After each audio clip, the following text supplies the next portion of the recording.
Hello दोस्तों, स्वागत है आप सभी का आपके अपने यूट्यूब चैनल एजुकेटेड भारत में। दोस्तों, आज हम मध्यकालीन भारत के इतिहास का एक बहुत इंपॉर्टेंट टॉपिक देखेंगे जो है दिल्ली सल्तनत।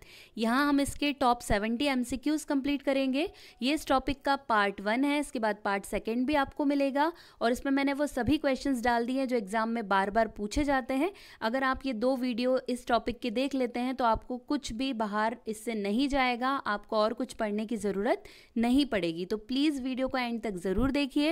वीडियो पसंद आए तो लाइक ज़रूर कर दीजिए, इसे ज़्यादा से ज़्यादा शेयर कीजिए। और दोस्तों, अगर अभी तक चैनल को सब्सक्राइब नहीं किया है तो प्लीज़ चैनल को सब्सक्राइब ज़रूर कर लीजिए और बेल आइकन ज़रूर प्रेस करिए ताकि आगे भी आपको ऐसे ही इंपॉर्टेंट वीडियोस मिलते रहें। चलिए स्टार्ट करते हैं।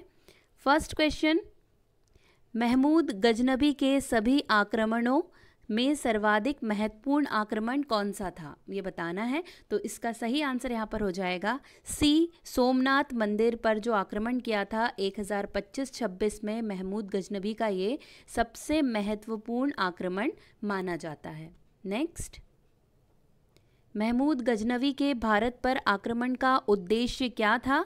तो यहाँ पर इसका सही आंसर हो जाएगा डी, मध्य एशिया में एक बड़े साम्राज्य की स्थापना के लिए धन प्राप्त करना महमूद गजनवी का भारत पर आक्रमण करने का मुख्य उद्देश्य था।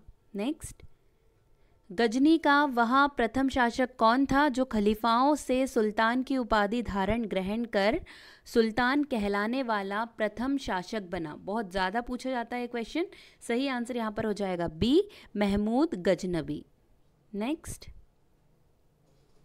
महमूद गजनबी के भारत पर आक्रमण के समय भारत आए विद्वान अल बरूनी ने किस महत्वपूर्ण ग्रंथ की रचना की थी? देखिए, बहुत ज़्यादा पूछा जाता है, या तो अल बरूनी किसके काल में आया था ये पूछ लिया जाएगा। तो सही आंसर हो जाएगा महमूद गजनबी।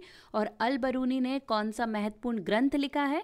तो यहाँ पे सही आंसर हो जाएगा बी, किताब उल हिंद। ठीक है, आपको याद रखना है क्या लिखा है, किताब उल हिंद। नेक्स्ट, दिल्ली सल्तनत की दरबारी भाषा थी। सही आंसर यहाँ पर हो जाएगा बी, फारसी दिल्ली सल्तनत की दरबारी भाषा थी। तराइन की पहली लड़ाई 1191 निम्नलिखित में से किनके बीच हुई थी? यहाँ पर सही आंसर हो जाएगा बी, मोहम्मद गौरी और पृथ्वीराज चौहान के बीच 1191 में तराइन की पहली लड़ाई या युद्ध हुआ था। नेक्स्ट, यहाँ पर जितने भी क्वेश्चन है दोस्तों वो सभी बहुत ज़्यादा इंपॉर्टेंट है, आप खुद देखेंगे ये क्वेश्चन बार बार एग्जाम में रिपीट हुए हैं, इसलिए प्लीज़ वीडियो में एंड तक बने रहिए। चलिए नेक्स्ट क्वेश्चन है, निम्नलिखित में से किसे खिलजी शासक ने दिल्ली के राज सिंहासन पर बैठने के लिए अपने ससुर की हत्या कर दी थी? कौन सा खिलजी शासक था जिसने दिल्ली के राज सिंहासन पर बैठने के लिए अपने ससुर की हत्या कर दी थी? तो यहाँ पर सही आंसर हो जाएगा डी, अलाउद्दीन खिलजी। ठीक है, अलाउद्दीन खिलजी आपको याद रखना है क्योंकि इसने जलालुद्दीन खिलजी को मारा था जो उसके चाचा और ससुर दोनों ही लगते थे रिश्ते में। चलिए नेक्स्ट, आगरा नगर की स्थापना किसके द्वारा की गई थी? सही आंसर यहाँ पर हो जाएगा डी, सिकंदर लोदी के द्वारा आगरा नगर की स्थापना की गई थी। नेक्स्ट, निम्नलिखित में से वह दिल्ली का सुल्तान कौन था जिसकी मृत्यु चौगान या पोलो खेलते हुए हुई थी? यहाँ पर सही आंसर इसका हो जाएगा ए, कुतुबुद्दीन ऐबक, जिसकी मृत्यु हुई थी पोलो खेलते समय। नेक्स्ट, कुबत उल इस्लाम मस्जिद का निर्माण किसके द्वारा किया गया था? बहुत ज़्यादा इंपॉर्टेंट क्वेश्चन है, बहुत बार पूछा जाता है। सही आंसर क्या हो जाएगा ए, कुतुबुद्दीन ऐबक के द्वारा कुबत उल इस्लाम मस्जिद का निर्माण किया गया था। रज़िया सुल्तान किसकी बेटी थी? देखिए, इतना जनरल क्वेश्चन है लेकिन ये एग्जाम में पूछा जाता है और बिल्कुल इसी तरीके से पूछा जाता है। सही आंसर हो जाएगा ए, इल्तुतमिश की बेटी थी रज़िया सुल्तान। नेक्स्ट, मोहम्मद गौरी विजित प्रदेशों की देखभाल के लिए निम्नलिखित में से किस विश्वसनीय जनरल को छोड़कर गया था? मोहम्मद गौरी किसे छोड़कर गया था? तो सही आंसर हो जाएगा सी, कुतुबुद्दीन ऐबक। देखिए, कुतुबुद्दीन ऐबक ने ही गुलाम वंश की स्थापना की है क्योंकि वो गुलाम था किसका? मोहम्मद गौरी का। तो आपको याद रखना है कि मोहम्मद गौरी किसे छोड़ के गया था? तो कुतुबुद्दीन ऐबक को। किसके शासनकाल में सबसे अधिक मंगोल आक्रमण हुए? बहुत ज़्यादा इंपॉर्टेंट क्वेश्चन है। सही आंसर हो जाएगा बी, अलाउद्दीन खिलजी के शासनकाल में सबसे ज़्यादा मंगोल आक्रमण हुए थे। नेक्स्ट, तराइन के द्वितीय युद्ध में किसने किसको पराजित किया? सही आंसर यहाँ पर हो जाएगा डी, मोहम्मद गौरी ने पृथ्वीराज चौहान को पराजित किया था। जबकि तराइन का जो प्रथम युद्ध था उसमें पृथ्वीराज चौहान विजित हुए थे और मोहम्मद गौरी हार गए थे। नेक्स्ट, सन 1329 और 1330 के बीच किसने तांबे के सिक्के के रूप में प्रमाण स्वरूप मुद्रा, सांकेतिक मुद्रा प्रचलित की थी? बहुत ज़्यादा क्वेश्चन पूछा जाता है, सांकेतिक मुद्रा किसके द्वारा चलाई गई? सही आंसर यहाँ पर क्या हो जाएगा? सी, मोहम्मद बिन तुगलक के द्वारा सांकेतिक मुद्रा प्रचलित की गई थी। नेक्स्ट, दिल्ली के किस सुल्तान को इतिहासकारों ने विरोधों का मिश्रण बताया है? तो सही आंसर यहाँ पर क्या हो जाएगा? सी, मोहम्मद बिन तुगलक। मोहम्मद बिन तुगलक की जो नीतियाँ थी वो बहुत ही ख़राब थी, चाहे वो राजधानी चेंज करने की हो, सांकेतिक मुद्रा की हो, इसीलिए इसे बहुत अलग अलग नाम से, रक्त पिपासु, पागल बादशाह, कई सारे नाम से जाना जाता है। तो विरोधों का मिश्रण भी इन्हें इतिहासकारों ने कहा है, ये आपको याद रखना है। नेक्स्ट, लोदी वंश का अंतिम शासक कौन था? यहाँ पर सही आंसर इसका हो जाएगा बी, इब्राहिम लोदी लोदी वंश का अंतिम शासक था, जिसका युद्ध हुआ था किसके साथ? बाबर के साथ, और बाबर ने इसे हरा दिया था। इनाम भूमि किसे दिया जाता था? सही आंसर यहाँ पर हो जाएगा इसका ए, विद्वान और धार्मिक व्यक्ति को इनाम भूमि दी जाती थी।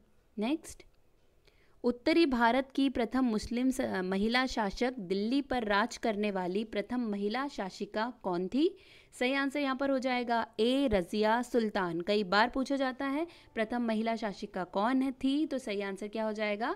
रजिया सुल्तान। दिल्ली के प्रथम सुल्तान कौन थे जिन्होंने दक्षिणी भारत को पराजित करने का प्रयास किया था? तो सही आंसर यहाँ पर हो जाएगा सी, अलाउद्दीन खिलजी, जिसने दक्षिणी भारत को पराजित करने का प्रयास किया था। यात्री इब्ने बतूता कहाँ से आया था? सही आंसर ये बहुत ज़्यादा इंपॉर्टेंट है, सही आंसर हो जाएगा ए, मोरक्को। मोरक्को से आया था इब्ने बतूता। किसके टाइम पर आया था? मोहम्मद बिन तुगलक के टाइम पर आया था। भारत पर प्रथम तुर्क आक्रमण करने वाला था? सही आंसर यहाँ पर हो जाएगा ए, महमूद गजनबी भारत पर प्रथम तुर्क आक्रमण करने वाला था। नेक्स्ट, निम्नलिखित में से कौन अपने को बुत शिकन या मूर्ति भंजक कहता था? ये बहुत पूछा जाता है, बुत शिकन या मूर्ति भंजक कौन कहलाता था? सही आंसर हो जाएगा ए, महमूद गजनबी। महमूद गजनबी क्योंकि इसने कई सारे हिंदू देवी देवताओं की मूर्तियों को तुड़वाया था, ये खुद को बुत शिकन या मूर्ति भंजक मानता था। नेक्स्ट, महमूद गजनवी ने कौन सी उपाधि धारण की थी? तो सही आंसर यहाँ पर हो जाएगा सी, ए और बी दोनों, यामीन उद्दौला साम्राज्य का दाहिना हाथ और आमीन उल मिल्लत यानी मुसलमानों का संरक्षक, ये दोनों ही उपाधि महमूद गजनवी ने धारण की थी। नेक्स्ट, महमूद गजनवी ने भारत में प्रथम आक्रमण किस राज्य के विरुद्ध किया? सही आंसर यहाँ पर हो जाएगा ए, हिंदू शाही और ब्राह्मण शाही राज्य के विरुद्ध महमूद गजनवी ने प्रथम आक्रमण किया। हिंदू शाही राज्य की राजधानी क्या थी? सही आंसर यहाँ पर हो जाएगा ए, उद्भांडपुर या ओहिंद या वहिंद के नाम से हिंदू शाही राज्य की राजधानी को जाना जाता था। महमूद गजनवी का भारत में अंतिम आक्रमण किसके विरुद्ध हुआ? बहुत ज़्यादा इंपॉर्टेंट है, सही आंसर हो जाएगा डी, जाटों के विरुद्ध महमूद गजनवी का भारत में अंतिम आक्रमण हुआ था। हिंदू शाही राज्य का कौन सा शासक तुर्की से बार बार पराजित होने के कारण ग्लानिवश आत्मदाह कर लिया? तो यहाँ पर सही आंसर इसका हो जाएगा ए, जयपाल।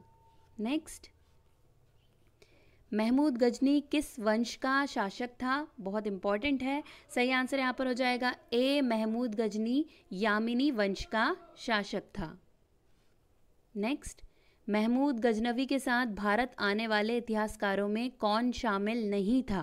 तो यहाँ पे सही आंसर हो जाएगा ए, शाहनामा के लेखक फिरदौसी शामिल नहीं थे। नेक्स्ट, महमूद गजनवी के आक्रमण के परिणाम स्वरूप कौन सा शहर फारसी संस्कृति का केंद्र बन गया? तो सही आंसर यहाँ पर हो जाएगा ए, लाहौर फारसी संस्कृति का केंद्र बन गया था। निम्नलिखित में से किसने ढोल की तेज आवाज के साथ एक महिला का अपने पति की चिता के साथ स्वतः को जला लेने के दृश्यों का भयानक चित्रण किया था? बहुत इंपॉर्टेंट क्वेश्चन है। सही आंसर यहाँ पर हो जाएगा इसका ए, इब्न बतूता के द्वारा ये चित्रण किया गया था। नेक्स्ट, भारत में मुस्लिम राज का संस्थापक माना जाता है, तो इसका सही आंसर हो जाएगा ए, मोहम्मद गौरी। भारत में मुस्लिम राज का संस्थापक मोहम्मद गौरी को माना जाता है। नेक्स्ट, किसने इक्तादारी प्रथा चलाई? बहुत ज़्यादा इंपॉर्टेंट क्वेश्चन है, कई बार पूछा जाता है। सही आंसर हो जाएगा सी, इल्तुतमिश के द्वारा इक्तादारी प्रथा चलाई गई। नेक्स्ट, लाख बख्श के नाम से जाना जाने वाला भारतीय शासक कौन था? तो यहाँ पर सही आंसर इसका हो जाएगा सी, कुतुबुद्दीन ऐबक। कुतुबुद्दीन ऐबक को लाख बख्श के नाम से, क्योंकि लाखों का दान देने वाला था, इसीलिए इसे लाख बख्श के नाम से जाना जाता है। नेक्स्ट, 13वीं सदी में सेना का सर्वोच्च अधिकारी होता था? सही आंसर यहाँ पर हो जाएगा इसका बी, खान। 13वीं शताब्दी में सेना का सर्वोच्च अधिकारी खान होता था। नेक्स्ट, भारत में गुलाम वंश का संस्थापक कौन था? सही आंसर हो जाएगा ए, कुतुबुद्दीन ऐबक के द्वारा गुलाम वंश की स्थापना की गई थी। नेक्स्ट, कुतुब मीनार के कार्य को किसने पूरा किया? सही आंसर हो जाएगा सी, इल्तुतमिश के द्वारा। देखिए, स्टार्ट किसने किया था? कुतुबुद्दीन ऐबक ने किया था, लेकिन इसे पूरा किसने कराया था? तो इल्तुतमिश के द्वारा इसे पूरा कराया गया था। नेक्स्ट, निम्नांकित में से दिल्ली का पहला तुगलक सुल्तान कौन था? तो यहाँ पर सही आंसर इसका हो जाएगा ए, गयासुद्दीन तुगलक दिल्ली का पहला तुगलक सुल्तान था। नेक्स्ट, पंजाब के हिंदू शाही राजवंश को किसने स्थापित किया? सही आंसर हो जाएगा बी, कल्लर के द्वारा पंजाब के हिंदू शाही राजवंश को स्थापित किया गया था। निम्नलिखित में से कौन सा शासक दास या गुलाम राजवंश से संबंधित है? सही आंसर यहाँ पर हो जाएगा ए, इल्तुतमिश, जो किससे संबंधित है? बाकी ये सब मुगल हैं, जबकि जो इल्तुतमिश है वो गुलाम वंश से संबंधित है। नेक्स्ट, दक्षिणी अफ्रीकी यात्री इब्न बतूता किसके शासनकाल में भारत आया था? बहुत ज़्यादा इंपॉर्टेंट क्वेश्चन। सही आंसर यहाँ पर हो जाएगा सी, मोहम्मद बिन तुगलक के शासनकाल में भारत आया था इब्न बतूता। महमूद गजनवी ने भारत पर कितनी बार आक्रमण किया? सही आंसर हो जाएगा सी, 17 बार। देखिए, कई बार ये क्वेश्चन पूछा गया है कि महमूद गजनवी ने भारत पर कितनी बार आक्रमण किया है। सही आंसर क्या हो जाता है? 17 बार। ये आपको बहुत अच्छे से याद रखना है, क्योंकि ऐसे नंबरिंग में बहुत ज़्यादा कन्फ्यूज़न होता है, इसलिए एक बार में अच्छे से याद कर लीजिए कि 17 बार आक्रमण किया गया था उसके द्वारा। किसने अपने आप को खलीफा घोषित किया था? Very important. देखिए, सारे आप कहेंगे सारे ही क्वेश्चन मैं इंपॉर्टेंट कह रही हूँ, एक्चुअली मैं सारे ही क्वेश्चन इंपॉर्टेंट है इसलिए इंपॉर्टेंट कह रही हूँ क्योंकि बार बार किसी ना किसी एग्जाम में पूछे गए हैं। तो आपको ये पार्ट 1 और पार्ट 2 दोनों ही बहुत अच्छे से देखना है, ताकि यहाँ से आपको और कुछ पढ़ने की ज़रूरत ही ना पड़े। चलिए क्वेश्चन देखते हैं। किसने अपने आप को खलीफा घोषित किया था? सही आंसर यहाँ पर हो जाएगा ए, इल्तुतमिश ने खुद को खलीफा घोषित किया था। तो ये आपको याद रखना है। नेक्स्ट, लोदी वंश का संस्थापक कौन था? सही आंसर यहाँ पर हो जाएगा सी, बहलोल लोदी। लोदी वंश का संस्थापक कौन था? तो सही आंसर इसका क्या हो जाएगा? बहलोल लोदी। नेक्स्ट, भारतीय इतिहास में बाजार नियमों मूल नियंत्रण पद्धति की शुरुआत किसने की थी? सही आंसर हो जाएगा डी, अलाउद्दीन खिलजी के द्वारा बाजार नियम और मूल्य नियंत्रण पद्धति की शुरुआत की गई थी। नेक्स्ट, राज्य संबंधों में उलेमा के दखल का विरोध किस सुल्तान ने किया था? तो इसका सही आंसर यहाँ पर हो जाएगा बी, अलाउद्दीन खिलजी ने उलेमा वर्ग के दखल का विरोध किया था।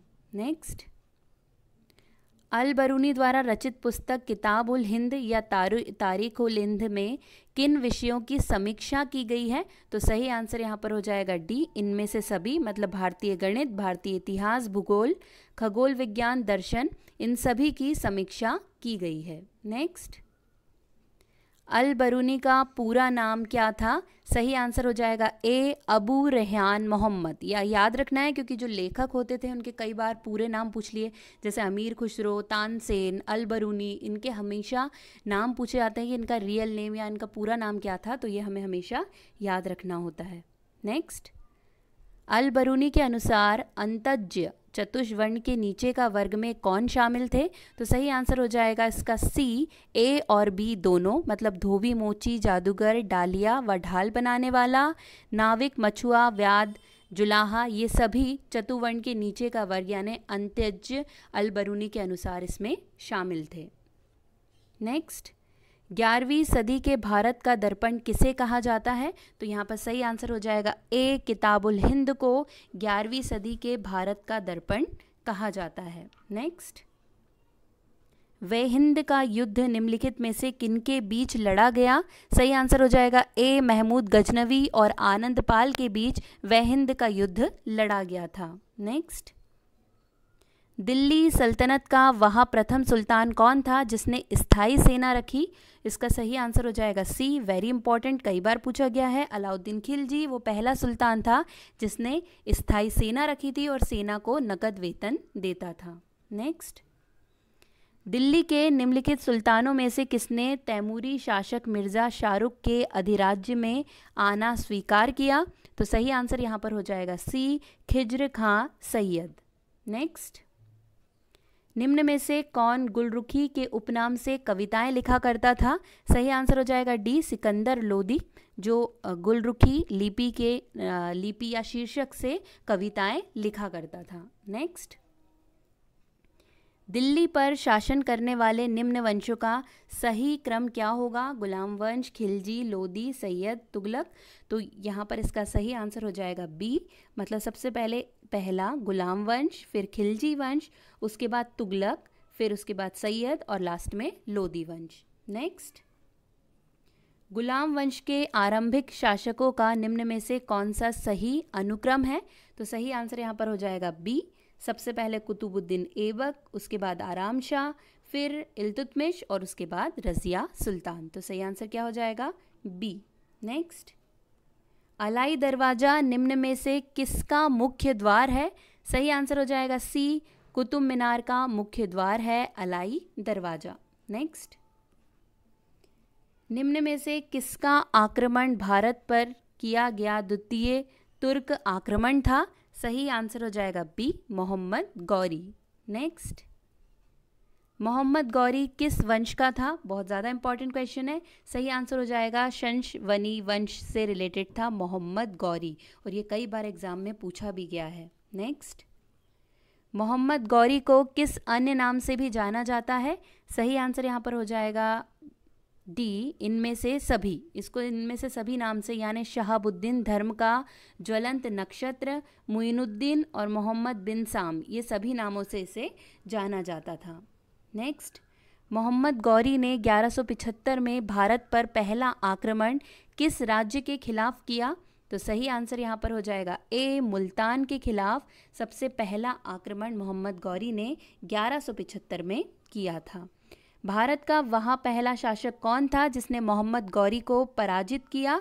तो सही आंसर इसका हो जाएगा ए, सोलंकी शासक भीम द्वितीय ने सबसे पहले मोहम्मद गौरी को पराजित किया था। मोहम्मद गौरी एवं पृथ्वीराज चौहान के बीच विवाद के मूल में था। सही आंसर है ए, भटिंडा, या जिसे ताबर हिंदी भी कहते थे। नेक्स्ट, मोहम्मद गौरी का सर्वाधिक महत्वपूर्ण भारतीय आक्रमण था। सही आंसर हो जाएगा सी, तराइन का द्वितीय युद्ध, क्योंकि इसमें इसकी जीत हो गई थी। नेक्स्ट, मोहम्मद गौरी एवं कन्नौज के राजा जयचंद के मध्य 1194 में हुआ युद्ध किस नाम से प्रसिद्ध है? सही आंसर हो जाएगा सी, चंदावर का युद्ध। ठीक है, इसे याद रखना है। अगर पूछा जाए चंदावर का युद्ध किस किस के बीच में हुआ है, तो मोहम्मद गौरी और कन्नौज के राजा जयचंद के बीच 1194 में। नेक्स्ट है, मोहम्मद गौरी का अंतिम आक्रमण किसके विरुद्ध हुआ?